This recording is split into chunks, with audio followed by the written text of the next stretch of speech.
Thank you, devotees. So we were reading Sarvakarmani manasa sanyasyastesh sukham vashi navadvare pure dehi na eva kurvanna na karayan. So we were discussing how if one simply chants the Hare Krishna mantra, Hare Krishna, Krishna Krishna, Hare Hare, Hare Rama, Rama Rama, Hare Hare.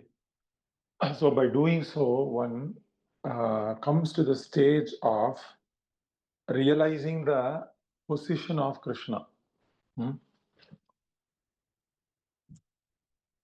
So, spiritual life itself means clarity.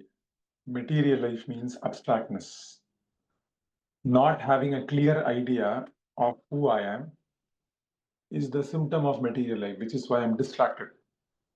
What is the reason for a distraction? Some people will say the mind is agitated.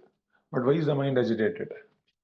That we are not very satisfied with that explanation that the mind is agitated because of that I'm distracted. No, the mind is agitated because it does not clearly have knowledge of who I am.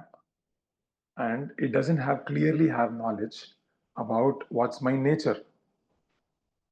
Okay? And because of a lack of clear understanding of this fact, this jnana, this is called Sambandha jnanam. So our activities are misdirected right now. So what Krishna points to in the shloka, in the 13th shloka, is the nature of the soul as being without any material activity. Because material activity is a effort done to change my position. If you think about it, I am in a position A. If I perform a kriya, an activity, I will go from A to B. Correct? So I'm eating. So after eating, I will become, right now I'm A. After eating, I will enjoy something that is A plus 2 or something like that in terms of mathematics, or I'll become A multiplied by 1000. If I go to A, place B, I will become more, right? I will become more. This is the idea of enjoyment. So, if one becomes self-realized, one actually realizes all forms of change are actually outside of the scope of soul. So this is called Sambandha Jnana. One realizes the nature of the soul to be amaterial, not material. As long as we think we are material, then we will continue to perform material activity. So how will the Sambandha Jnana arise? Because when there is Sambandha Jnana, there is immediately a great peace in the heart. Because one can be situated in one's nature as the part and parcel of the Lord and chant the holy name of the Lord in great ecstasy. Hare Krishna, Krishna Krishna, Hare Hare, Hare Rama, Rama Rama, Hare Hare. And one realizes his nature of being exclusively dependent on the Lord. This is the nature of the soul. The nature of the soul is to be exclusively dependent, ekantinaha. One must be one-pointedly dependent on the Lord, having no other recourse. So we're discussing Harinam Chintamani during the weekend. So one of the things that Bhaktivinoda Thakur mentions in the introduction of that book, he says, I want devotees who are Nishkincana devotees to read this book and appreciate. Other devotees might anyway not understand what this book is about. This is what Bhaktivinoda Thakur. And he said, we are not interested to hear their opinion on this. And he says, I'm writing this work for the sake of Nishkinchanas. So, to be a Nishkinchana the Nishkinchana means what? To not have any other recourse other than the Lord. But this Nishkinchanatvam or Akinchanatvam, Akinchana, Nishkinchana, both of them are same thing. Or you can also call the same thing as Akinchanyam. Akinchanatvam or Akinchanyam. Both of them mean the same thing. Or Nishkinchanatvam. The property of not possessing anything other than the Lord. So, So this is what is our goal. Our goal is to become Nishkincana Bhaktas. When I think of what I possess, immediately I should think I only possess Krishna. If any other thought comes as my possession, then I'm still plagued by the idea of I and mine. And this I and mine will lead to faulty intelligence. And this faulty intelligence will not question bad thoughts.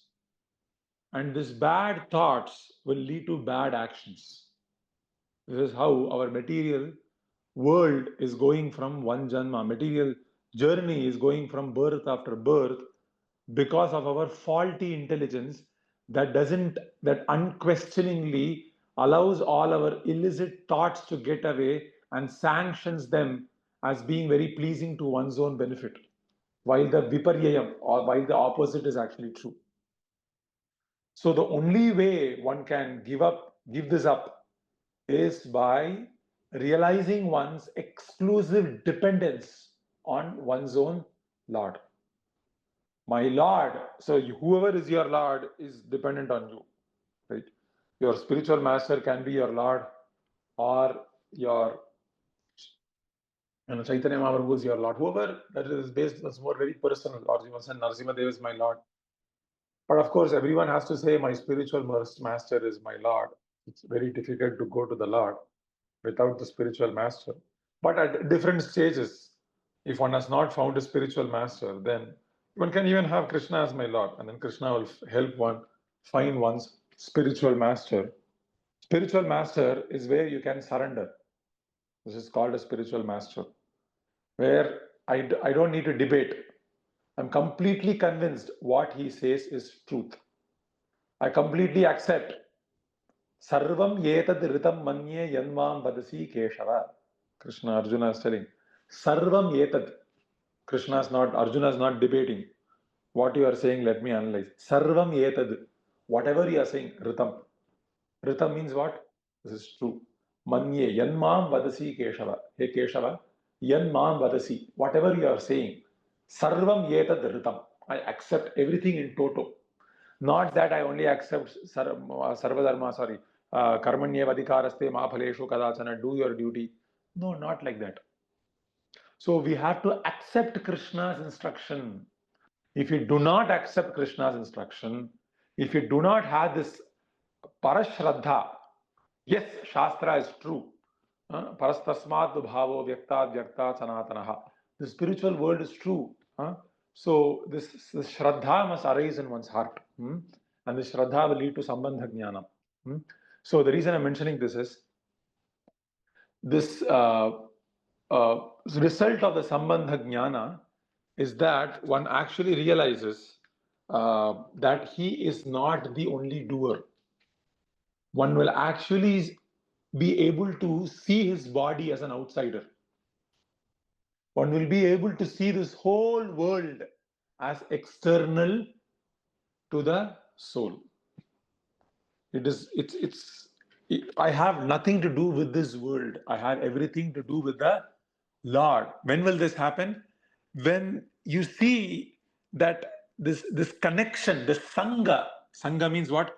This granthi, the knot. I feel I have something to do here, which is when you will start becoming busy somewhere. Right? Will you go and wash vessels for your neighbor or what? Why not? Because the sangha is not there. I have anything to do with those vessels. Those vessels are the neighbor's vessels. These are my vessels. If we feel like that, is it not? So this feeling of this is my work, one will feel for Krishna. Because the sense of I would become liberated from house, work, everything. It would become, the sense of I would be taken away. The sense of I would be resting in one's own nature as eternally dependent on the Lord. The sense of I, hitva anyatha rupam swarupena vyavastitihi. So be freed from everything that is not true.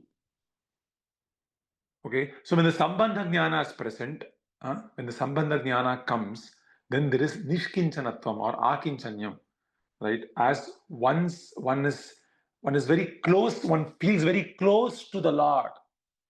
One feels very close to the lotus feet of the Lord. You feel kalpa shanamapi kalpa sahasram anyamanaha. So one will feel, I cannot give up.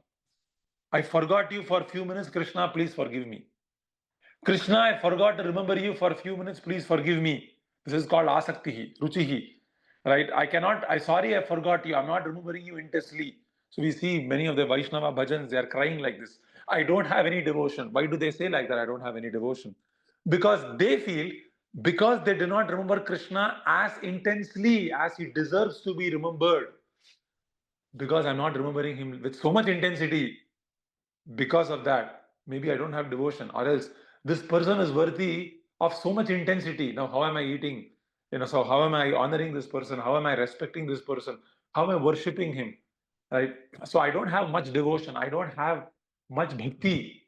This is how pure devotees actually think of themselves. The reason is of their intensity. Reason is of their realization of the sweetness of the Lord. So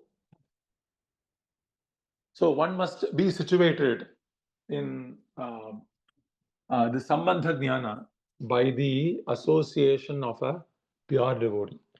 So by the association of a pure devotee, one gets Sambandha Jnana, and by getting the Sambandha Jnana more and more and more and more of who I am, then one will become liberated from all false ideas of connections.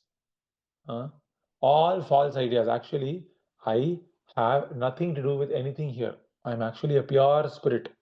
But because of false conditioning, we believe we are limited to a small space.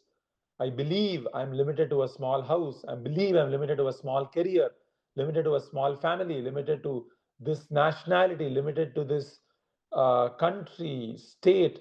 This is merely a mental constriction that one has placed upon himself due to avidya.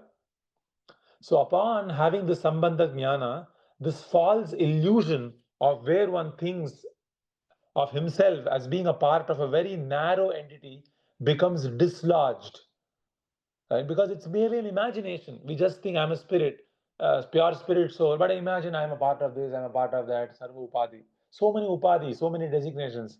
Now I'm a part of this family. Now I'm a part of this country. Like, where is the basis? Who decided it? But we have unquestioningly accepted this as a norm of our life. I support India, I support Pakistan, I support whatever. This is merely a hallucination. It's a hallucination, actually. But we are actually pure spirit soul, right? So upon purification of consciousness, one can realize his foolishness, right? But all of this is possible, right? We don't have to do anything at all. And that's all we can do in Kali Yuga also. All of what we just discussed about Sambandha Jnana, realizing I am not a part of this material world, I am not a part of anything of this, is all realized simply by chanting of the Hare Krishna, Krishna Krishna, Hare Hare, Hare Rama, Rama Rama, Hare Hare. So if one continuously chants the Hare Krishna mantra upon the order of the spiritual master, because there is no other way to chant the Hare Krishna mantra constantly, save and accept the order of the spiritual master. You can't wake up one day and then think, I'm going to chant the Hare Krishna mantra constantly, or I'm going to chant the Hare Krishna mantra 16 rounds or 8 rounds. It is not possible to do so. Right? The only way to chant the Hare Krishna mantra is actually by following the orders of the spiritual master. So when will you follow the order of the spiritual master? When you understand following the order of the spiritual master is the only way to make progress. Right? We can't do an activity that is very difficult if there is an easier way around. So if we think following the order of the spiritual master is difficult, which is it is difficult, I'm not saying it's easy, but we must understand there is no other way to make advancement other than that avenue. So if that is the only way to make spiritual progress, then that's what we can do. So one must accept this order of the spiritual master to chant constantly the Hare Krishna mantra. If not, at least the fixed number of rounds, Sankhya Purvaka Nama Gana Natibihi, and then take this process seriously. And upon chanting the Hare Krishna mantra regularly, with faith, with humility, one can actually understand Krishna entering in one's heart and destroying this, Ajnana, by entering as the holy name. So the spiritual master's mercy is his order to chant the Hare Krishna mantra. That is the spiritual master's mercy. So whosoever takes that order of the spiritual master seriously gets his mercy and then enjoys great ecstasy within himself. So I'll stop here. Any questions or comments are welcome.